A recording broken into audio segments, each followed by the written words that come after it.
आपने कर लिया इंक्वायरी सरदार जी के साथ, आपने पहला स्टेप ले लिया है, बहुत बढ़िया करा आपने। मैं आपको बताऊंगा अब सारी डिटेल्स बेसिक्स जो आपको आनी चाहिए दुबई रियल एस्टेट में इन्वेस्ट करने से पहले। मेरे पास आने से पहले बात करने में वही बातें रिपीट करने से अच्छा है आपको एक ही बार वीडियो बना दूं और सब कुछ समझा दूं, ताकि अपना माइंडसेट बना के आएंगे, बड़े कंफर्टेबली हम बात करेंगे टू द पॉइंट। तो ये है अपडेट जून 2025 से। तो पहली चीज, जब भी आप प्रॉपर्टी लेते हो दो तरह की प्रॉपर्टी आप ले सकते हो। पहले है लीज होल्ड प्रॉपर्टी, दूसरी है free hold property. Lease property किसको बोलते हैं? जिसका लीज होता है 99 ईयर्स तक, मतलब उसका कोई ओनर कोई और है, आप उससे लीज में ले रहे हो 99 ईयर्स के लिए। उसके बाद वो रिन्यू भी हो सकता है या फिर उस कॉन्ट्रैक्ट को हम खत्म भी कर सकते हैं। दूसरा सेगमेंट आता है जो कि आता है फ्री होल्ड प्रॉपर्टी। तो फ्री होल्ड प्रॉपर्टी में क्या होता है, सारी उम्र आपके पास ये प्रॉपर्टी रहेगी। विल बना लेना, किसी को अगर देनी हो तो ये प्रॉपर्टी उसको ट्रांसफर कर सकते हो, जस्ट इन केस कुछ आपके अगर दिन खत्म हो गए हैं इस दुनिया में तो। ठीक है, इसको ऐसे सीरियसली लेना, बस ये बात है बोलने वाली। हम 99% की हम फ्री होल्ड की ही बात करें। ठीक है, हम फ्री होल्ड की बात करते हैं, हमें भाई पूरी प्रॉपर्टी अपने नाम पे चाहिए जब तक हम रखना चाहें, तो वो वाली आपको मैं दूंगा। अब बात आती है एलिजिबिलिटी की। क्या आप एलिजिबल हैं दुबई या कहीं और यूएई के अंदर आप प्रॉपर्टी लेने के लिए?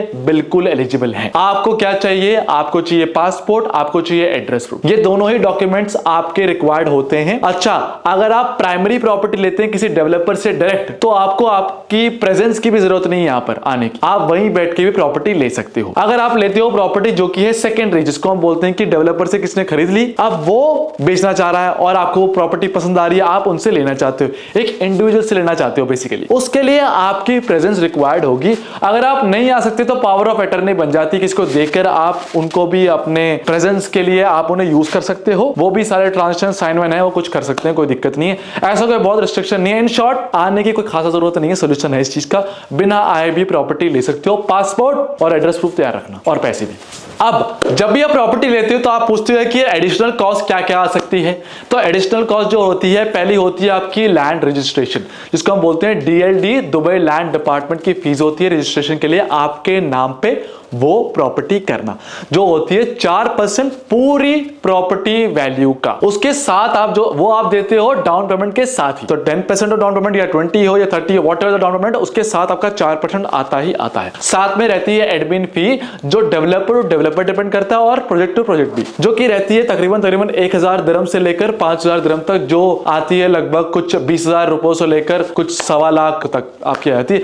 डॉलर्स में बात करें तो ज्यादा कुछ नहीं आता, $300 से लेकर चल जाती है $1500, $1600 समथिंग कुछ रहती है एडमिन फीस, जो कि बड़ी बात है। उसके बाद आपके पास आते हैं सर्विस चार्ज। जब प्रॉपर्टी रेडी हो गई या आपने रेडी ले ली, खरीदी ली, तो आपको देने होते हैं सर्विस चार्जेस। अपार्टमेंट लेते हो, टाउन हाउस लेते हो या विला लेते हो, टाउन हाउस विला को हम एक कैटेगरी में रखेंगे, अपार्टमेंट को हम दूसरी कैटेगरी में रखेंगे। अगर आप अपार्टमेंट लेते हो तो उसका सर्विस चार्ज वेरी करता है, जो कि यूजुअली रहता है, अभी जो चल रहा है that is 14 dirhams. It can go to 20-25 also. Luxury product के सर्विस चार्ज ज्यादा होते हैं, बिकॉज रिटर्न भी ज्यादा मिलता है आपको ऑब्वियसली, और वहां पे सर्विसेज भी ज्यादा होती हैं आपके पास, तो मेंटेन करने के लिए आपको एक सर्विस चार्ज देना होता है। लोकेशन के ऊपर भी डिपेंड करता है। तो अपार्टमेंट्स की रेंज होती है इन शॉर्ट 14 to 25 तक। जब बात आती है विलास की, इसकी कम होती है। इसका होता है आपका सर्विस चार्ज अप्रोक्सीमेटली अभी चल रहा है दैट इज 4-5 दिरहम्स से लेकर ये 8-9 दिरहम तक रहती है मैक्सिमम। बेसिक वाले से लेकर एक लग्जरी तक आप जो जाते हो उस लेवल पे लेकर, तो आपकी सर्विस चार्ज रहती है। अब बात आती है म्युनिसिपैलिटी फीस की। अगर आप खुद रह रहे हो उस अपार्टमेंट में, जो बंदा रह रहा है, आप रह रहे हो और टेनेंट रह रहे हो, वो इसका पैसा देगा। अगर टेनेंट रह रहा है तो टेनेंट देगा, आप रहोगे तो आप रहोगे। म्युनिसिपैलिटी फीस होती है, जो कि एवरेज रेंट निकाला जाता है आपके अपार्टमेंट का, उसका जो 5% होता है वो म्युनिसिपैलिटी फीस। आपकी जो बिजली, पानी, एसी वेसी जो सब चीजें चल रही हैं, ये म्युनिसिपैलिटी के थ्रू आती है ना, तो वो उनका एक सर्विस चार्ज होता है, वो आप साल में एक बार भरते हैं, 5% of the rental that is going on for that apartment. अब बात आती है प्राइसेस की, जिसके लिए सबसे हम आए हैं इतना दूर। ठीक है ना भाई, प्राइस तो मैं नहीं जानने वाला। तो पहला आता है स्टूडियो से लेके हम लेते हैं villa. Studio 1 bedroom, 2 bedroom, 3 bedroom, 4 bedroom, उससे बड़ा भी आता है। Let's skip to town house, 3 bedroom, 4 bedroom, और विला, उसकी भी कोई लिमिट नहीं है, कितने भी ले लो आप। तो स्टार्ट करते हैं स्टूडियो से। तो स्टूडियो का प्राइस जो चल रहा है अभी, एवरेज थोड़ा ऊपर थोड़ा नीचे हो सकता है, बट मैं एवरेज आपको देता हूं, तो वो रहेगा 700,000 दिरहम्स। डॉलर से बताया था आपको, वो रहेगा $190,000 स्टूडियोज का एवरेज प्राइस है। और वन बेडरूम जो भी प्राइस चल रहा है वो चल रहा है अप्रोक्सीमेटली 1 मिलियन लगा लो आप, एवरेज ही निकालते हैं इसका भी, तो वो आता है एवरेज 1.2 मिलियन। सो 1.2 मिलियन दिरहम्स यूएस डॉलर्स में निकालते हो तो 325,000 यूएस डॉलर्स, थोड़ा ऊपर थोड़ा नीचे डिपेंड करते हैं क्या लेते हो आप। उसके बाद चलते हैं हम टू बेडरूम चलता है 2.5 मिलियन दिरहम्स में, जो कि आता है यूएस डॉलर्स में 680,000 यूएस डॉलर्स। 3 बेडरूम का अगर आप करते हैं तो कोई दिक्कत नहीं है, वैसे तो डिमांड काफी कम है लेकिन फिर पता होना चाहिए आपको। 3.5 मिलियन दिरहम्स वो आता है क्यों यूएसडीटी में 950,000 यूएस डॉलर्स। टाउन हाउस की बात कर लेते हैं 2.7 मिलियन दिरहम्स का, यूएसडीटी में जो होता है 735,000 यूएस डॉलर्स। अब बात आती है विला की तरह, विला चल रहा है आजकल 8 मिलियन का, जो कि आता है 2.1 मिलियन यूएस डॉलर्स। समझ गया? तो ये चल रहा है आपका प्राइसिंग, ये आइडिया दे दूं आपको प्राइसिंग। अब जब आपको पता चल गया है कि प्राइसेस के बारे में, अब आपको चाहिए कि कैसे कैसे हम प्रॉपर्टी ले सकते हैं, किस किस तरीके से हम पेमेंट कर सकते हैं। पहला है अपफ्रंट पेमेंट कर दो कैश, एक साथ पैसे दे दो, बैंक ट्रांसफर, कैश, चेक जो देना है और प्रॉपर्टी ले लो। दूसरा तरीका है जो कि होता है पेमेंट प्लान, जो कि कनेक्टेड होता है डेवलपर के साथ, डेवलपर खुद देता है, कोई बैंक इसमें इन्वॉल्व नहीं होता है।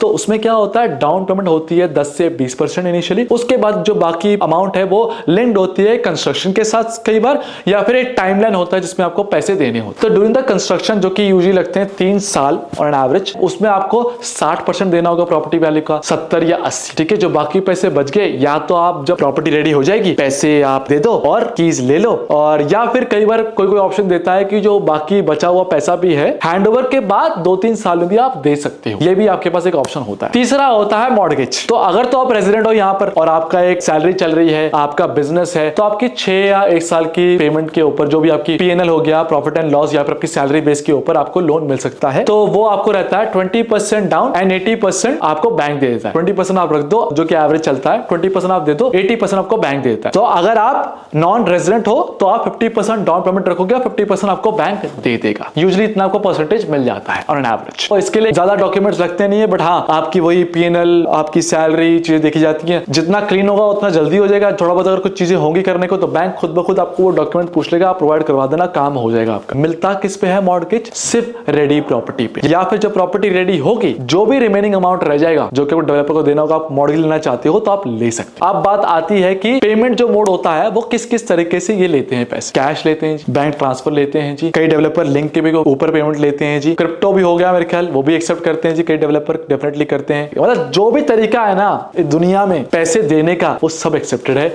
यहाँ पर दुबई में, सही तरीके से लाना बस। तो अगर आप मॉर्गेज लेते हो तो आपका इंटरेस्ट क्या रहता है? इंटरेस्ट रहता है आपका 3.5% से लेकर, जो कि रेजिडेंट और नॉन रेजिडेंट पे डिपेंड करता है, ये जाता है 6% पर। और टेन्योर आपको कितना मिल जाता है? यूजुअली 3 से 5 साल से लेकर 25 साल तक आपको मिल जाता है बेस्ड ऑन योर एज। आप जब प्रॉपर्टी देख ली, खरीद भी ली, एक्सपेक्ट क्या करें कि रिटर्न कैसा है? रेंटल रिटर्न की पहले मैं बात करता हूं तो रेंटल रिटर्न जो चलता है, जो एक्सपेक्टेड रहता है दुबई में, वो है 7 से 10%। टैक्स वैक्स यहाँ पर नहीं है, जो पैसा आपके पास आएगा सीधा वो पैसा अपने पास ले जाना, ठीक है, कोई दिक्कत नहीं। तो आपका जो आरओआई रहता है वो 7 से 10% आपका रहता है। अपार्टमेंट, टाउन हाउस, विला, सब में ही ऑलमोस्ट सेम रेंज आती है आपके। एप्रिसिएशन की बात करूं, डिपेंड करता है developer to developer, project to project, location to location, क्या लेते हो क्या नहीं लेते हो वो हम डिटेल में बात कर सकते हैं। बट अगर मैं आपको आइडिया देना चाहूं, एक अच्छी ठीक ठाक प्रॉपर्टी, ठीक है, अगर आप फॉर एग्जांपल अंडर कंस्ट्रक्शन में लेते हो, वो जब रेडी हो जाती है तो अप्रोक्सीमेटली 25-30% के एक्सपेक्टेशन होनी चाहिए एक अच्छी प्रॉपर्टी के साथ। अगर आप अपार्टमेंट लेते हो तो रेंटल रिटर्न ज्यादा फोकस रहेगा, अगर आप विला लेते हो तो एप्रिसिएशन ज्यादा फोकस रहेगा। पैसे भी लगा रहे हो तो पैसे वहां पर बनेंगे। अपार्टमेंट लेकिन बढ़िया होता है रेंटल के लिए, विला बढ़िया होता है एप्रिसिएशन में पैसे कमाने के लिए। इतना काफी होगा अभी के लिए आपके लिए, समझ गए ना आप? अभी आओ